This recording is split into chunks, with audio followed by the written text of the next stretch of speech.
teacher Mary Kay Letourneau was nabbed in a torrid affair with a 12-year-old student. Actor Hugh Grant, arrested in Los Angeles. Televangelist Jim Baker was convicted on all fraud and conspiracy counts. Pop star Michael Jackson admitted Actor Russell Crowe, arrested for throwing Spears' ongoing scandal over her children, drug use, and other tabloid matters is raising questions about Mel her state of Gibson's mind. arrest for driving under the influence was followed by an abusive verbal Don outburst. has made fun of Irish, Jews, Italians, and other ethnicities. Governor Elliot Spitzer of New York Children's apologized to TV his host family Pee Wee and the Herman, public after charged being with linked to a indecent prostitution exposure. ring. Televangelist Jim Baker was convicted All of the all drugs fraud in and his conspiracy body, which were counts. discovered in nearby prescription bottles, were legally obtained from two physicians. It's really bizarre to me when someone does something so stupid.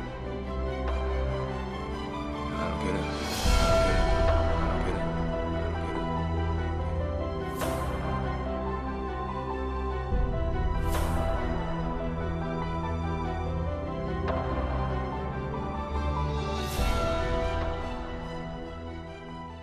25 years ago, I woke up on a cold marble floor, and I had passed out after a night, I should say another night, of drugs.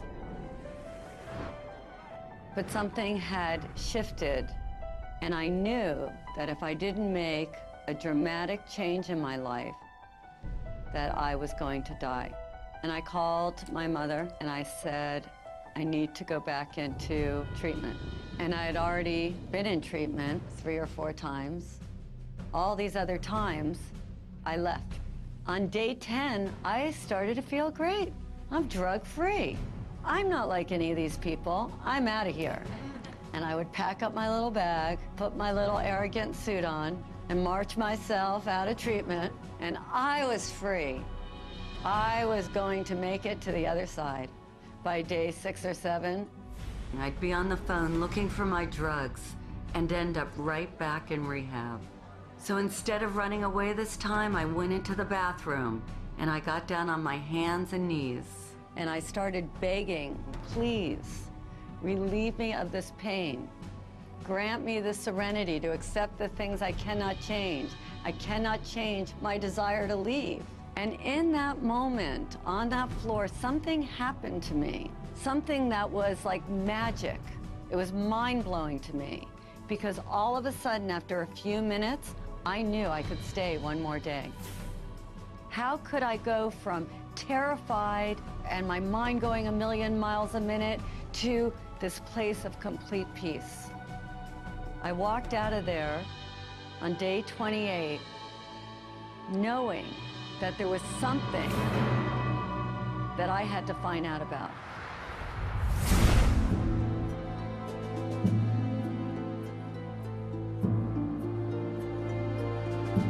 The shadow is dark, it's secretive, it can be dangerous. Shadow is everything that we don't want other people to see. Things we hide, things that we lie about, not only to others, but to ourselves. And they are the sort of monsters that come out of the caves in the middle of the night. It is that dark, intrinsic side of us that each and every one of us tries to hide. Because we've been told from such an early age that these are not acceptable components of who we are. To have one aspect of the soul, you have to experience the other aspect of the soul to counterbalance it. Hello, darkness, my old friend. I come to talk to you again. Yeah, they were talking about the shadow. The only time you don't have a shadow is if you're standing in the darkness. The shadow shows up in so many ways. Writing bad checks, drinking too much, cheating on our tax returns, dipping into our expense account or the family trust, eating chocolate cake in the middle of the night after 3 days of dieting and depriving ourselves, screaming at our kids or verbally abusing our partners after being the nice guy at work all day, surfing the internet and visiting porn sites while our wife makes us dinner, cheating on our husband while he is hard at work trying to provide all the extra pleasures in life for our family, stealing our co-workers' ideas and claiming them as our own. The shadow is made up of the thoughts, emotions, and impulses that we find too painful, embarrassing, or distasteful to accept. So instead of dealing with them, we repress them. Right now, hundreds of millions of people are living in denial of their individual shadow. And all of us are being affected by the collective shadow in more ways than we can imagine. The collective shadow manifests as evil, as war, as terrorism, as social injustice, as radical inequities in our economic status. You know, right now we have 50% of the world living on less than $2 a day, 20% of the world living on less than $1 a day. We are totally in denial of the fact that this is also a manifestation of our collective shadow. Why? Because people in social institutions, financial institutions, political institutions, corporate institutions are in total denial of the shadow energy. They don't even understand it. Or even what we call evil in the world is the manifestation of our collective shadow, turned pathological, repressed, in rage, in denial. People who express self-righteous morality are usually the ones who have the darkest, deepest shadows. The shadow of the Catholic Church, which pronounces on homosexuality as evil and calls gays sinners, while hiding pedophiles in its own clergy. These are all expressions of the shadow. The entire trajectory of human history at this point is like the Titanic. It is headed for an iceberg. It is going in a direction that is unsustainable, and it is going in a direction that is unsurvivable. If not for us, then at least for our children or our grandchildren. And from an archetypal perspective, each and every one of us is the captain. And the temptation is, it's too painful. The temptation is to just distract ourselves. The temptation is to pretend it's not happening. Or the temptation is to go into cynicism. Or the temptation is to just go into anger and indulge that and not do anything. And each and every one of us are challenged at this point. Don't be the captain who just goes downstairs and goes to sleep. Everything that expands has got to contract. What goes up's got to come down. People are going to be confronted with their shadow all of a sudden. They've been living high, living wonderful.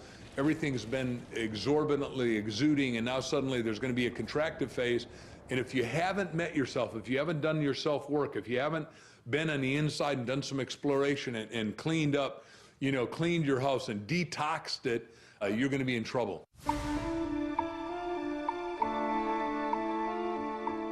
The birth of our shadow occurs when we are very young, before our logical thinking mind is developed enough to filter the messages we receive from parents, caregivers, and the world at large. Even if we had the best of parents, we inevitably got shamed for displaying certain qualities and received the message that something about us was not okay, that something was wrong with us, or that we were bad. You greedy little toot, how are you going to eat all those before dinner? These messages get ingrained in our subconscious like a computer virus, altering our perception of ourselves and wounding our healthy sense of ego. When we suppress any of these qualities, we are living in denial of all of who we are.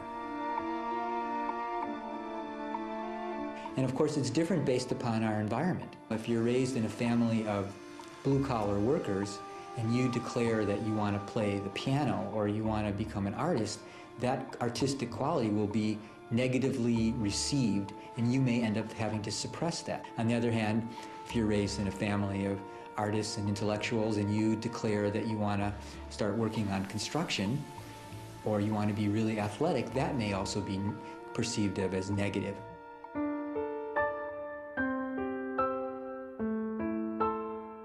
We try with all our might to pretend that we are not that which we hate. In fact, proving this is an all-important task for the wounded ego. A task which the ego believes is vital to its existence. The wounded ego must hide all that we believe is unacceptable about ourselves. To accomplish this task, it constructs a mask to prove to others that we are not as defective, inferior, worthless, and bad as we might fear we are. None of us likes to admit that we have these flaws and insecurities. So to hide them, we create a persona at a very young age. We start to wrap ourselves up in a new package that we believe will bring us the love, attention, and acceptance that we hunger for.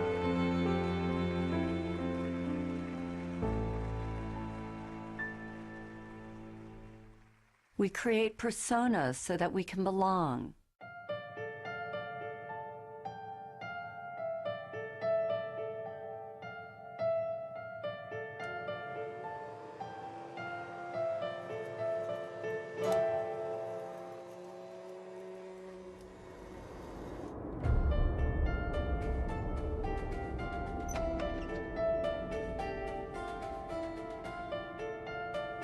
Most of us have a public life and a secret life.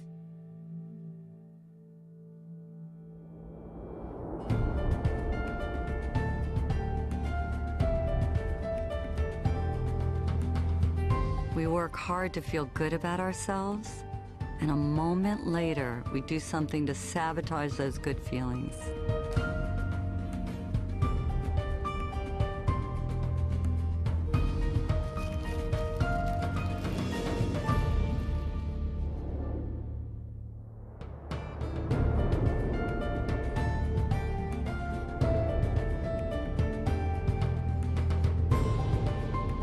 We wear masks that we believe will take us where we want to go. And these masks take many forms.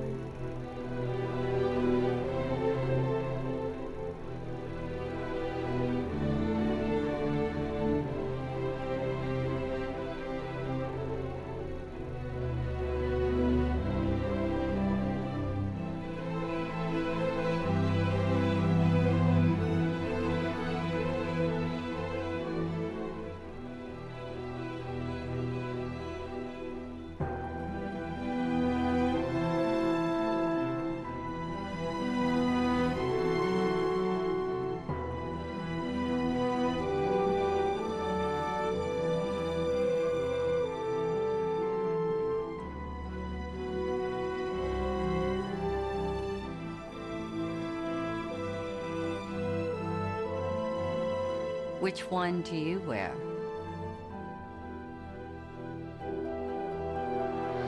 Our masks become our prison. Beneath the mask that we show the world, our wounded egos are in pain. The parts of us that were deemed bad and wrong by others, and now by ourselves, are literally screaming to get out, to be set free, and to be accepted and loved as a valuable part of who we are. When we deny ourselves a safe outlet to express our dark side, it builds up and becomes a powerful force that is capable of destroying our lives as well as the lives of others. This is what I call the beach ball effect. So everything that we reject, we have to keep beneath our consciousness. We try to bury it, so to speak. You know how much energy it takes to put a beach ball underwater? You take your selfish self, you take your angry self, you take your too good self, your not good enough self. You take all of it, and it's like you have 40 beach balls you're trying to manage. And then what happens when you're holding that beach ball underwater? When you're young, you got lots of energy, so you can manage a lot of beach balls. But then, when you're not in the midst of possibility, when your defenses are down, when you have your attention on some big prize you're gonna win, all of a sudden, boom, somebody does something, what happens to the beach ball? Pops up and hits you in the face. What's road rage? Is it anything more than that beach ball coming up? We see it in the media all the time. A filmmaker is making deep Christian films, all of a sudden gets drunk, shouts anti-Semitic comments in a drunken rage, right? A radio star makes his living like being a great communicator. All of a sudden makes a comment, a racial slur. So all of these beach balls that you are trying to manage, are you successful at it? No, it's all but not anymore. When you don't deal with the shadow, that part comes out and it'll creep up. It'll creep up in workplaces, it can creep up in relationships. The more we try to suppress those societally determined, undesirable qualities, the more they find interesting and often mischievous ways to express themselves. And it would be like locking somebody in the basement who wants to get out. So they do things down there to get our attention until we recognize them and let them out. Because those aspects of ourselves that we don't like exit through a kind of detox process. It's got to come out in order to be released. One of my beach balls happened in front of a room full of people. So I'm out of treatment, 5 years. I've been floating around, trying to become the most perfect person. How could I have people want to be my friend? How could I be a little more spiritual? I was on the quest and I thought I was doing a really beautiful job. And I went to another workshop. We had to get up in front of the room and say what we were committed to in the world. And I thought I was just being wonderful, and everybody was looking at me like you're all looking at me. And from the back of the room, this woman screams out, "You're a bitch!" And I thought, well, I know that. How does she know? And I was horrified. I was so humiliated. It was the one word that I didn't want to be called. And she said to me, "Tell me something good about being a bitch." And I said, "There's nothing good." She goes, "Well, you're a bitch. There's got to be something good about being a bitch." And all I could think of was all the ways that that part of me had hurt me. And at the time, I was a retailer. And she said, "Do you ever get damaged merchandise delivered to your store?" And I said, "All the time." She said, "Is there ever a time where they don't want to take back the damaged goods?" And I said, "Yes." And she said, "Well, do you ever have to get a little forceful or a little bitchy?" And I said, "Oh my God, yes." And I was remodeling a house at the time. She said, "When you're a couple of weeks late and $20,000 over budget, does it help to be a little bitchy? Would it help you?" And all of a sudden, I realized that when I finally said to the contractor, "You need to finish my house," he finished my house. And this light went on inside of me, that this part of me that I had shamed, that I had hated so much, actually came bearing gifts.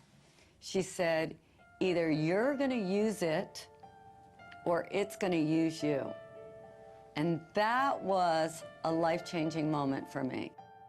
When we fully understand the human soul, we find that it's a place of ambiguity, of contradiction, of paradox. All experience is a result of contrast, light and shadow, pleasure and pain, up and down, backwards and forwards. In order to have manifestation, you need opposing energies. You need your enemies to be who you are. The human soul is simultaneously divine and diabolical, sacred and profane, sinner and saint. Eastern wisdom traditions, we have a saying, the sinner and saint are merely exchanging notes. So once you understand that, then first thing you realize is to have a shadow is normal. If you had only truth, goodness, harmony on your side and the complete absence of the other, there would be no creative impulse. Let's say you had only the evolutionary creative impulse in the universe, then the universe would rapidly burn itself into the heat death of absolute zero. If, on the other hand, you had only the impulse of inertia or destruction or entropy, then the universe would rapidly collapse into a big black hole before you could say Deepak Chopra. We are the microcosm of the macrocosm. This means that every quality that we can see in another exists within us. We possess every human characteristic and emotion, whether active or dormant, whether conscious or unconscious. There is nothing we can see or conceive of that we are not. We are everything, that which we consider good and that which we consider bad. How could we know courage if we have never known fear? How could we know happiness if we never knew sadness? How could we know the light if we didn't know dark? All of life is based on the coexistence of these pairs of opposites. Our shadow is forever hiding from itself. Rather than confront our own darkness, we project these unwanted qualities onto others. When we are projecting our shadow selves, it sounds like this. "She's so self-centered. He's so full of himself. These people are idiots. What a loser." Afraid of our own unworthiness and simultaneously afraid of our own greatness, we unconsciously transfer these qualities onto another rather than owning them ourselves. Those we project on own pieces of our unclaimed darkness as well as pieces of our unclaimed light. Until we take back all that we have projected away, what we can't be with won't let us be.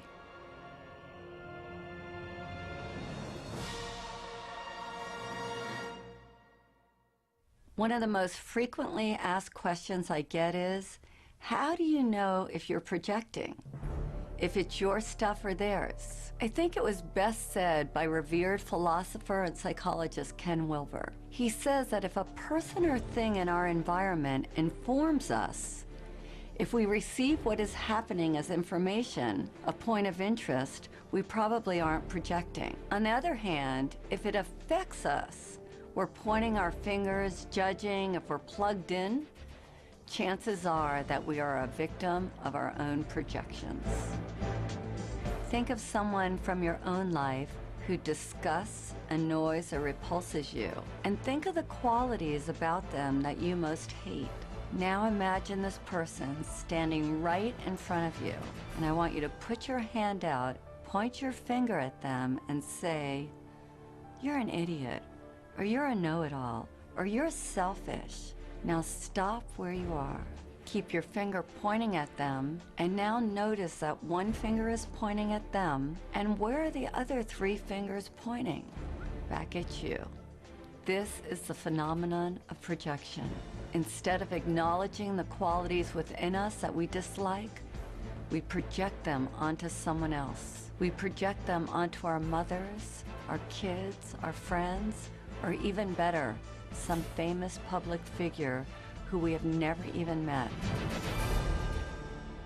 If I asked each of you what you love about these people, you would each have a different response. The people that you hate also represent some aspect of yourself that you don't own. Notice what you think and feel as you look at each of these people.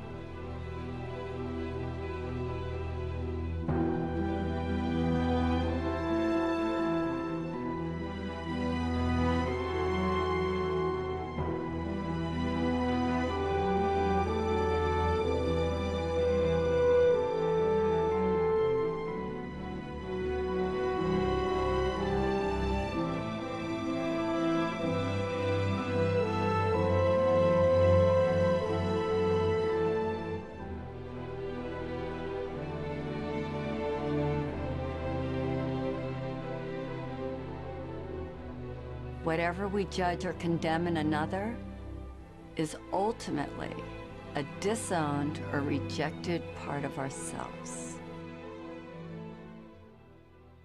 I was watching the events of 9/11 on TV with a friend of mine, and after that we were driving down the street. I turned to my friend and I said, "You know, from now on, the Arabs are going to be the new blacks. They're going to get the brunt of a lot of projections that blacks have carried in this culture for a long time." Now, a lot of times, blacks react. We react to those projections, and we project back. And that creates a vicious cycle, and the ego consciousness just responds the way it should, really, because it's designed to respond as a survival mechanism. That's what the ego is all about, to help us survive. But it's mechanical, it's reactive. When an aggressive, negative energy is directed at us, the ego immediately wants to defend and react. Of course, when you react to a projection, you become that projection. And I didn't want to become an angry black man. That doesn't mean that I don't get angry. I certainly can and do get angry, but I express it and let it go. There's an old Sufi story about a philosopher who made an appointment to debate with a Sufi wisdom teacher named Nasruddin.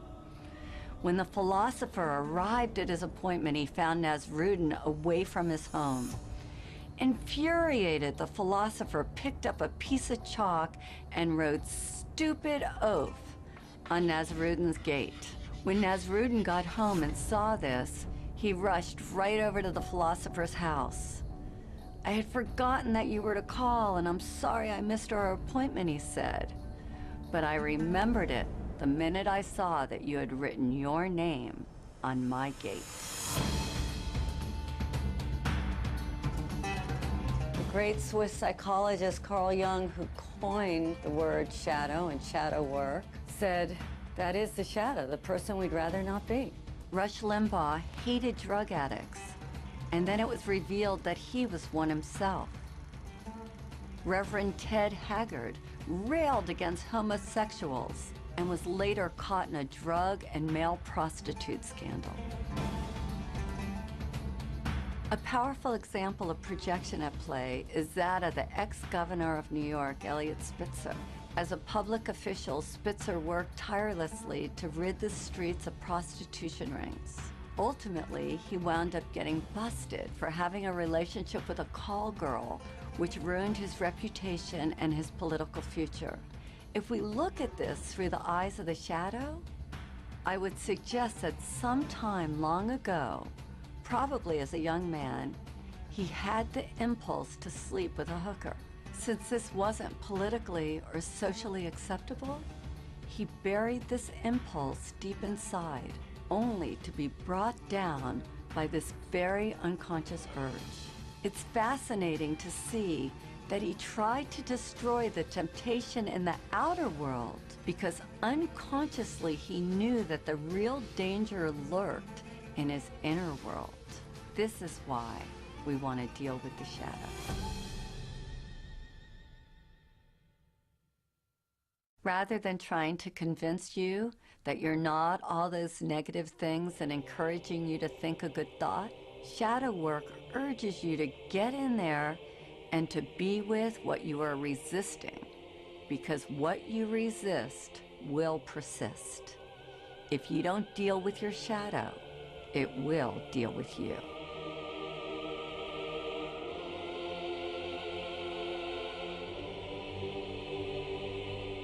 The cost of ignoring a destructive pattern is that you're going to self-destruct. You will implode rather than explode.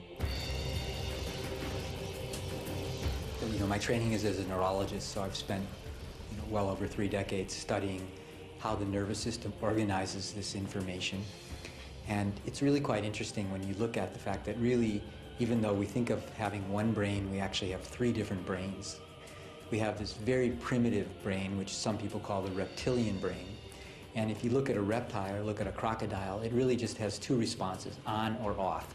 So if you ever watched a crocodile try and eat a wildebeest, it seems to be very quiet and suddenly explodes, and then it goes back into its quiet state. So that response is really a very basic survival response. But the mammalian brain, which is sometimes known as the limbic brain, has created a modulating effect on that reptilian brain. So the limbic system has brought into this very primitive on-off response gradations, meaning you can be a little bit on, significantly on, really on. But then on top of that mammalian brain, really just for the last couple 100,000 years, we've evolved this human brain, which is called the neocortex, neo meaning new cortex, new covering of the brain. And that actually allows us, for the first time in evolutionary history, to decide whether or not we want to react at all. If we look at brain scans, we can actually see in a traumatized brain this part of the brain kind of shutting down, becoming dark. The part of the brain that is associated with emotions is that part, you might be familiar with the fight or flight or freeze response.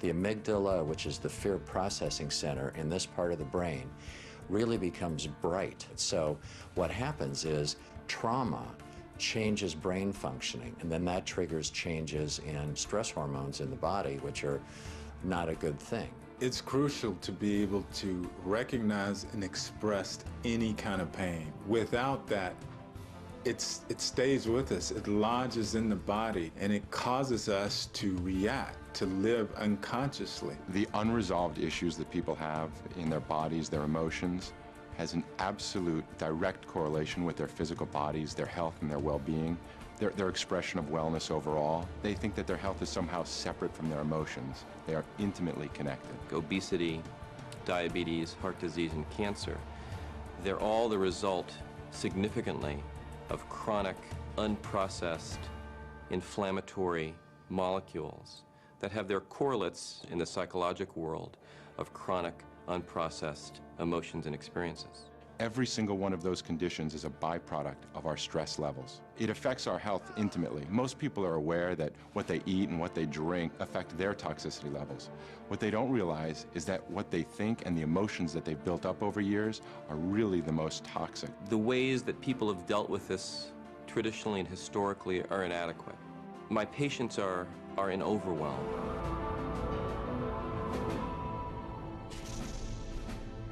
This is not new age mumbo jumbo. This is actually hard science. The science here now is indisputable, that thoughts, that emotions affect the organs of the body.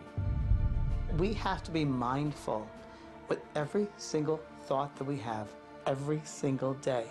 How do we want to create our heaven or our hell? How do we treat one another?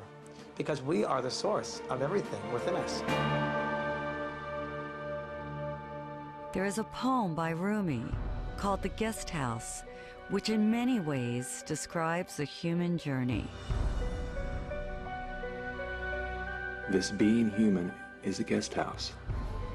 Every morning a new arrival, a joy, a depression, a meanness, some momentary awareness comes as an unexpected visitor.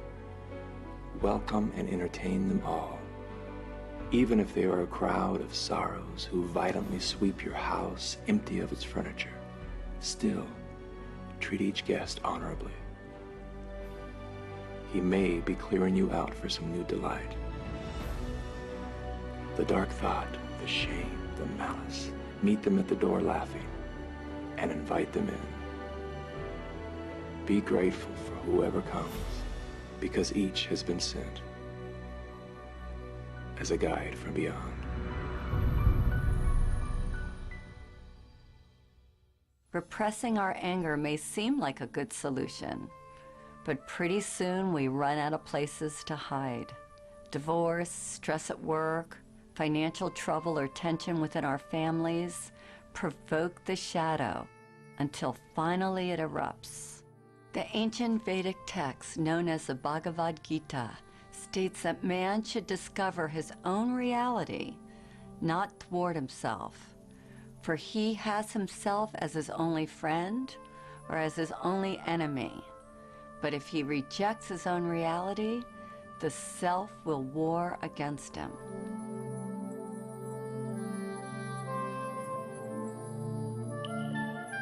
It's easy to love yourself when you wake up feeling strong and worthy and you have enough money in the bank and you feel great.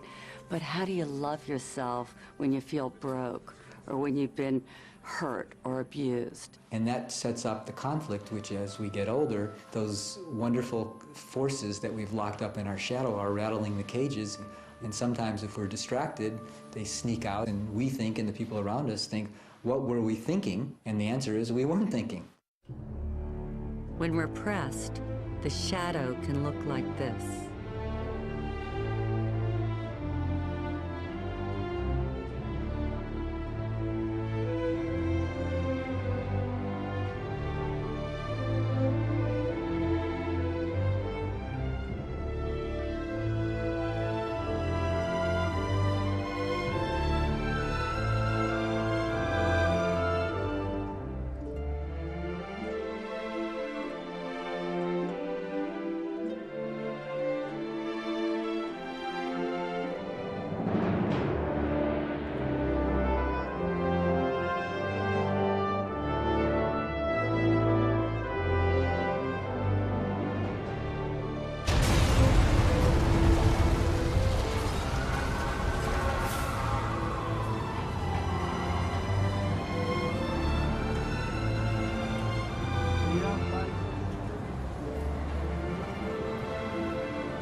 We have to resolve the undigested emotions that are buried in our bodies and lodged as stress in our minds. We have to unearth, own, and embrace the very parts of ourselves that have caused us the most pain. And the moment we do, the light of our awareness will begin the process of transforming them.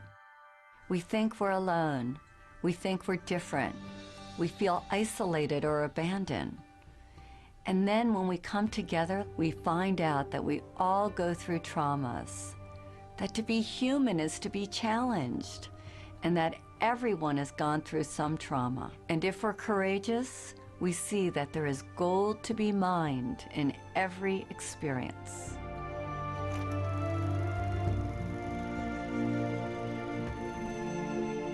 It's very interesting because I don't remember a single day where my mother was not drunk, and I had to live through this.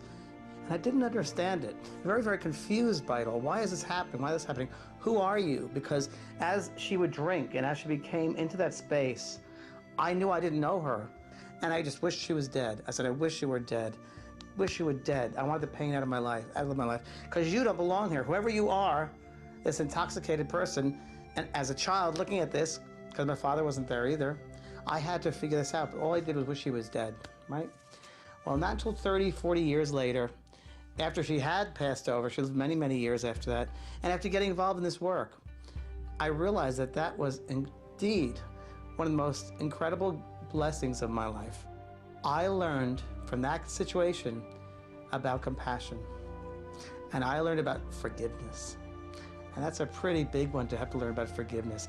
We see these things as horrific experiences, terrible experiences, dark experiences, when in truth, they're really enlightened experiences because they help us to be who we are. They help us to be compassionate. They help us to be forgiving. They help us to look at someone very, very differently. What doesn't kill us makes us stronger. At a certain point in life, it's about saying, I have been through what I've been through. I've succeeded in some ways, perhaps, but I've also failed in some ways. I've been strong at times, but I've also been weak at times. I've gotten some things right, and other things I've gotten wrong. And some things have gone well for me, and some things have been damn awful. The issue is, what am I going to do with all of that?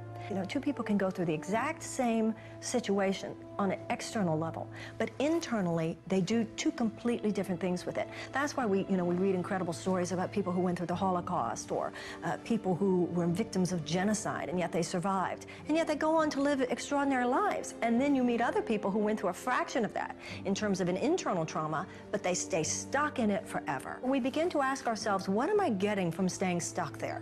What am I avoiding from staying stuck there? And what we are avoiding is the greatest challenge of all, and that is to be who we can be in order to serve the world.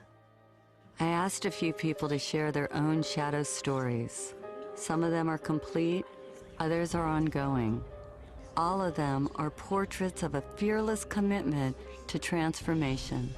Sui is like that beautiful combination of a miracle, that part of her that she deems so worthless and unlovable actually comes bearing the greatest gifts and makes her the shining light that she is today. The pain that I've been carrying throughout my life was the pain of believing that I was abandoned by my parents because I wasn't pure enough. I'm actually mixed in terms of, half Japanese, half Chinese. I was considered mixed and impure enough to be raised in Japan. My parents live in Japan and they left me with my grandparents in Malaysia. I just felt so abandoned and rejected. My father ended up getting a divorce from my mother. He remarried another Japanese woman, but nobody ever told me that when my father came back with his wife, that she's not my mother. I felt the immediate rejection, that they didn't want me in their lives, and that they would rather have, 2 dogs than have me with them. Because I have always discarded my Japanese identity in favor of my Malaysian Chinese identity. I felt like the country has betrayed me, and I used that pain to really put it into my work.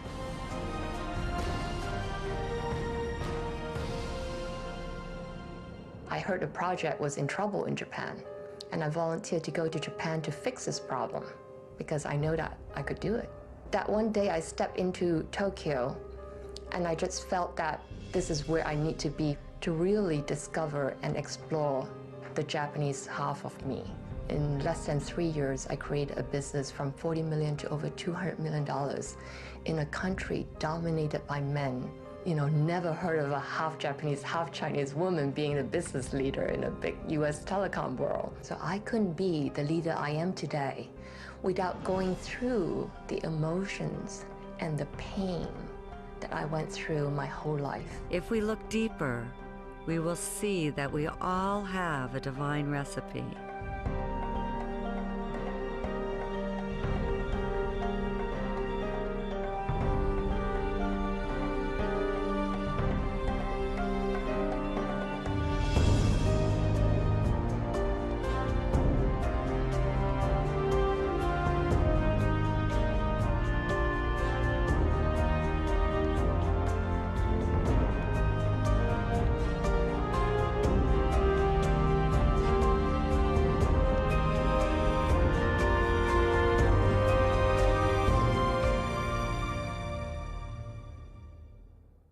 All of us have shame about things that have happened to us. We've all gone through difficult times.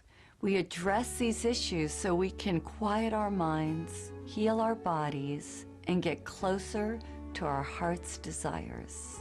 Hector had to let go of his macho persona to make peace with the one that he loved the most, which was his father. My father was your traditional Mexican man in the sense of working hard, wanting to get ahead, wanting to provide for his family. And as a young boy, I was looking for his love. I wanted his attention. The challenge was trying to figure out what was wrong with me, because obviously something's wrong with me. If, number one, he's not giving me the attention I want as a little boy, not giving me the love, yelling at me, you know, being verbally abusive, obviously I did something wrong, there's something wrong with me. So I carried that story from that point on for a long time.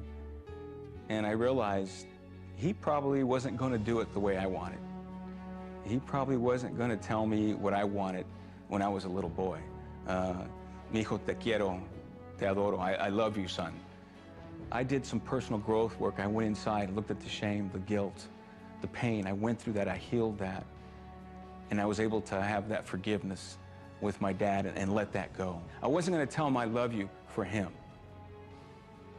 I was going to tell him I love you for me. My dad passed on.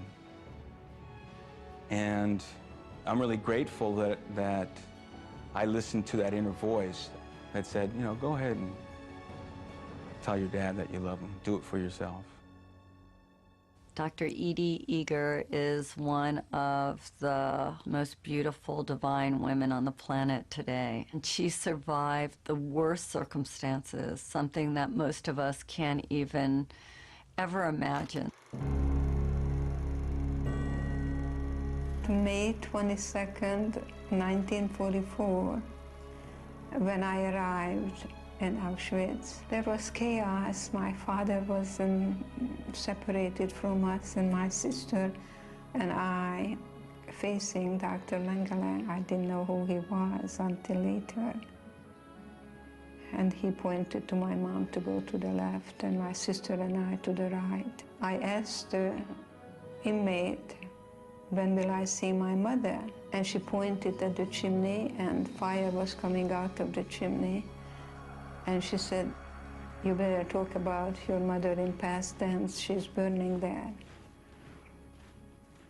My sister and I hugged each other and said, the spirit never dies. The spirit never dies. I remember that so vividly, even today.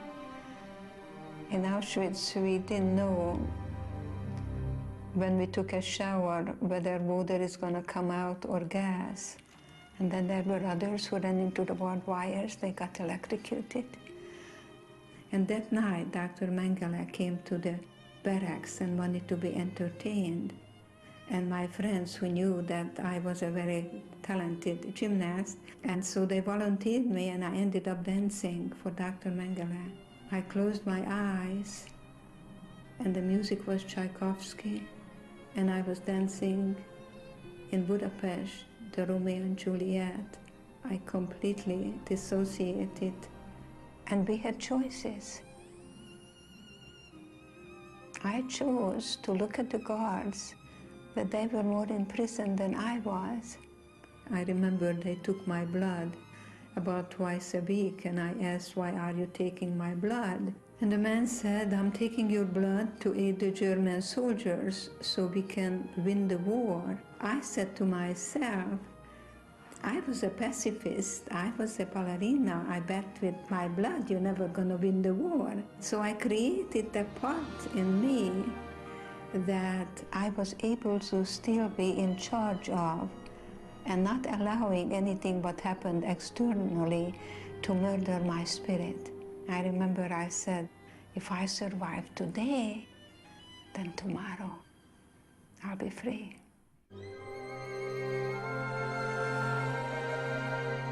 I remember when Marita came to the shadow process and everybody was looking for the negative qualities they needed to embrace. Marita couldn't even say hers, and I kept asking, what is so horrible that you can't even say it? And she said, because of my background, mine is that I'm a Nazi. I was born in Germany in 1955, 10 years after the war. I found out when I was 11 or 12 what my country had done. This is a subject we never talked about. My grandfather wouldn't tell me about his experience. My mother wants nothing to do with this.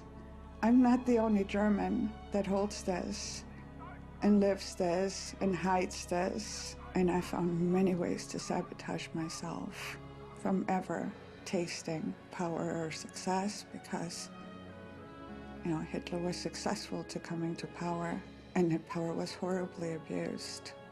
I didn't interact with any Germans at all. I stayed away from them, and I did not want to interact with any Jewish person because I didn't want to cause any more pain, and I was ashamed.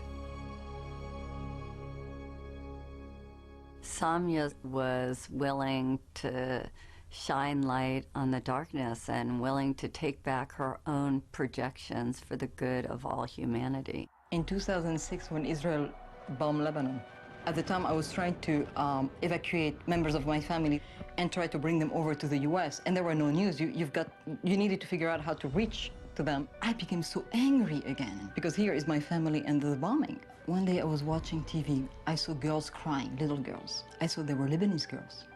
And of course, you know, every time I saw like Lebanese kids being bombed and everything, I was really, really angry. I was like, you know, yes, yes, yes, like bomb the bastards kind of thing. And at the end, I realized they were reporting from the Israeli border, on the other side of the border. And they looked exactly the same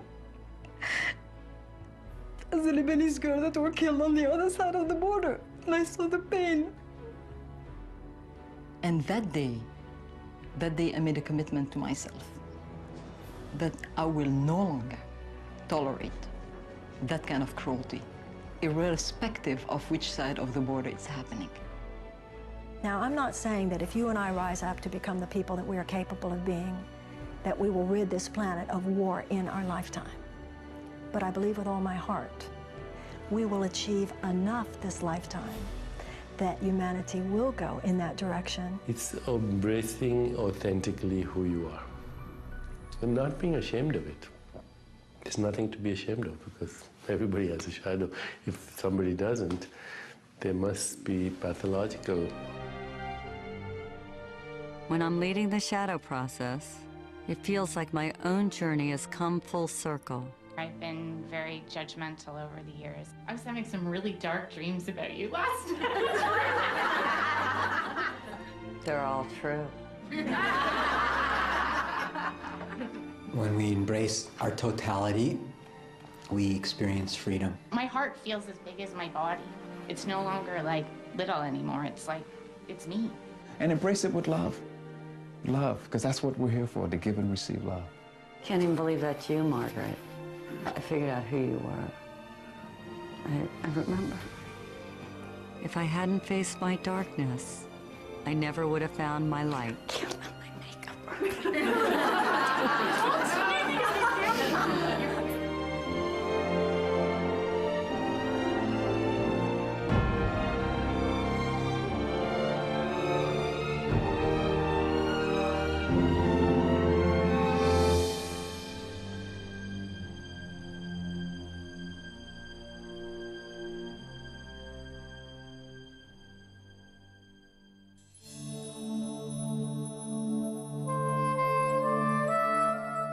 Our deepest fear is not that we're inadequate. Our deepest fear is that we are powerful beyond measure. It's our light, not our darkness, that most frightens us. We ask ourselves, who am I to be brilliant, gorgeous, talented, and fabulous? But actually, who are you not to be? You are a child of God. Your playing small doesn't serve the world. There's nothing enlightened about shrinking so that other people won't feel insecure around you. We are all meant to shine, as children do. We were born to make manifest the glory of God that is within us. It's not just in some of us, it's in everyone. And as we let our own light shine, we unconsciously give other people permission to do the same. As we are liberated from our own fear, our presence automatically liberates others.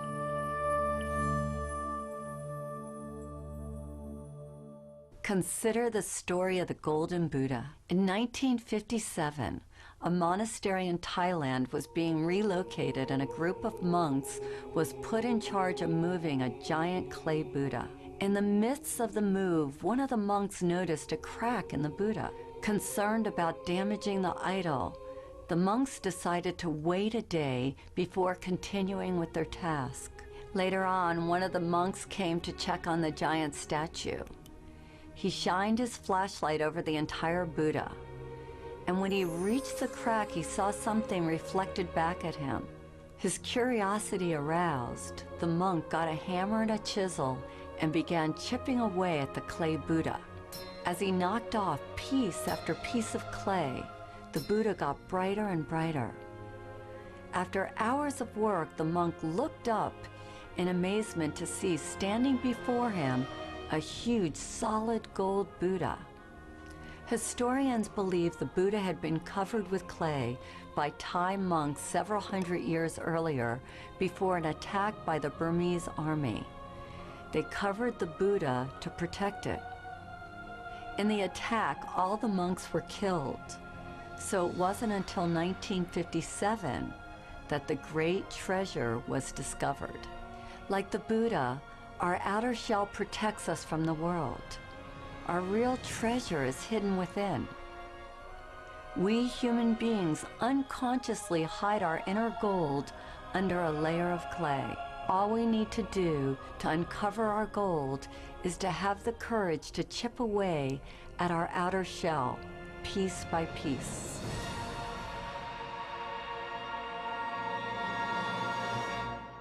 You can't fight darkness with darkness, but you can switch on the light. All of the work we do on the shadow is to get us to this point where we can forgive.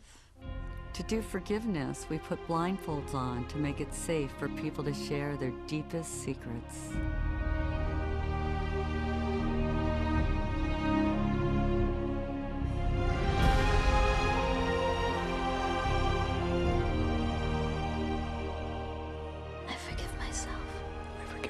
I forgive myself for not finishing college. I forgive myself for beating up my sister. I forgive myself. I forgive myself for hating my body. For screaming at my kids. For not laughing enough. Or for thinking I'm a stupid, incompetent asshole. For stealing from my first boss. For being rich. For being beautiful. For drinking too much. Not speaking out. I forgive myself. I forgive myself. For lying, for cheating, binging on my diet. I forgive myself. Forgive myself. Forgive myself. Forgive myself. I forgive myself for everything. You are forgiven. You are forgiven. You are forgiven. You are completely forgiven.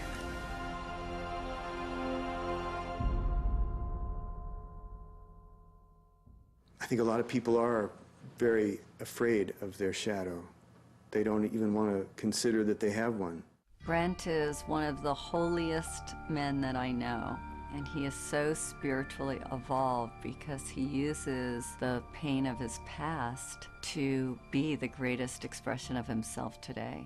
This story really began for me when I was 9 years old, and I was attending a summer camp that was managed by an order of religious men. During that summer, I was molested by one of the religious men. I remember that experience being a beginning of a split for me from myself. It happened a number of other times during that period of time I was at that camp. I was always afraid that that guy was going to come in the middle of the night. I even went so far as to borrow a knife from someone that I kept under the pillow. This is a 9-year-old kid. I remember I just felt like some part of me died at that time. I went on with my life, holding on to that secret, holding on to that shame of not really being connected with myself anymore.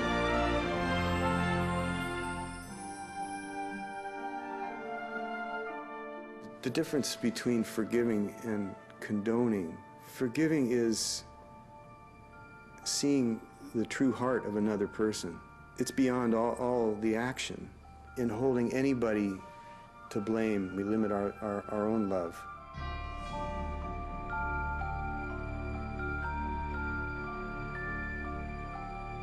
People need to know that they can get help,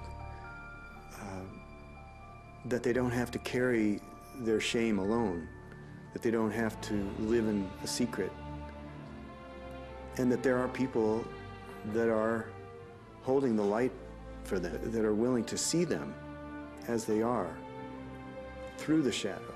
It's the only way to see yourself, is to look at the light and the darkness and to embrace it.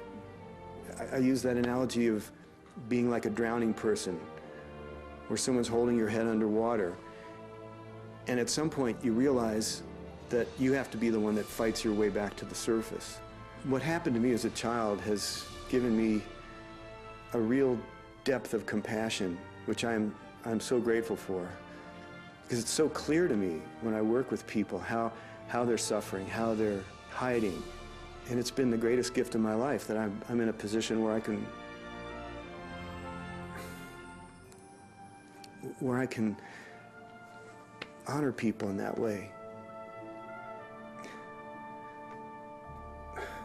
I'm just so grateful to be able to connect with people on that most vulnerable level, that deepest level of the soul.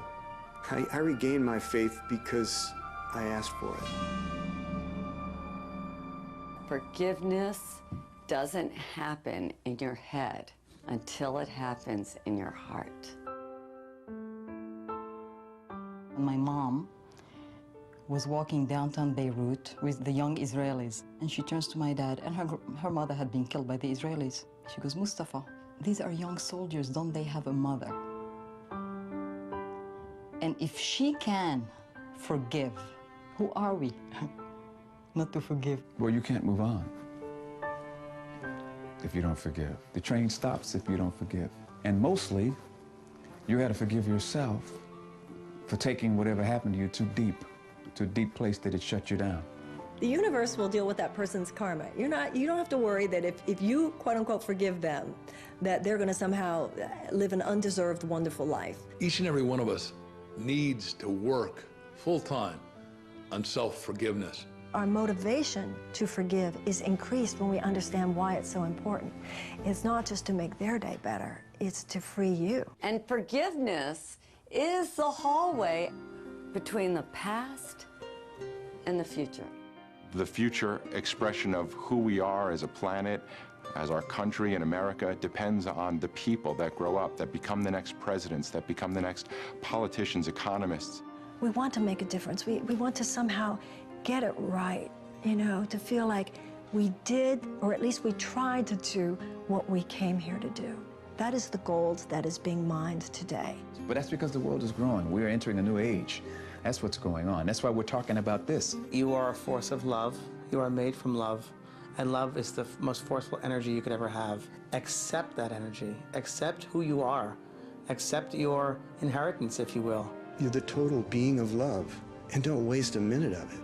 I've come full circle, and this is the external of what was going on inside of me. It's how we are able to perceive everything in life as an opportunity for growth.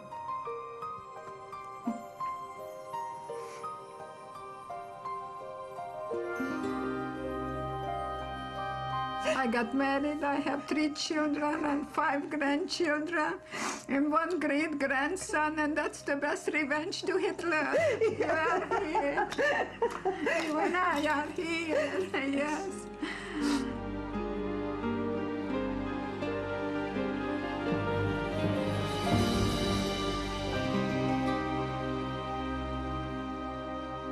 So if you want authentic peace of mind, creativity, kindness, compassion, joy, then you've got to understand your shadow and be okay with it. Celebrate it. If shadows could talk, they would tell us that we're as precious as 1,000,000 pounds of gold, that our brightest light can shine only when we've accepted our darkness, that there is wisdom in every wound, that there is a greater future waiting for us, that we are children of God and have a right to be here, that we were all created equal, that our pain is not personal, but belongs to every man and woman alive, that life is a magical journey of making peace with both our humanity and divinity. They would tell us that we deserve better, that we matter, that we are more than we ever dreamed possible, and that there's light at the end of the tunnel, that there is nobody in the world quite like you. What if you knew in every cell of your body that you were living a divine plan, a plan so important, so vital for the evolution of humankind? What if you knew that everything that was happening right now that doesn't fit your ego ideals is happening to support you in stepping out of the smallness of your darkest thought into the brilliance of your biggest dream? If you take this journey, I promise you that you're going to experience more love, more happiness than you've ever had before.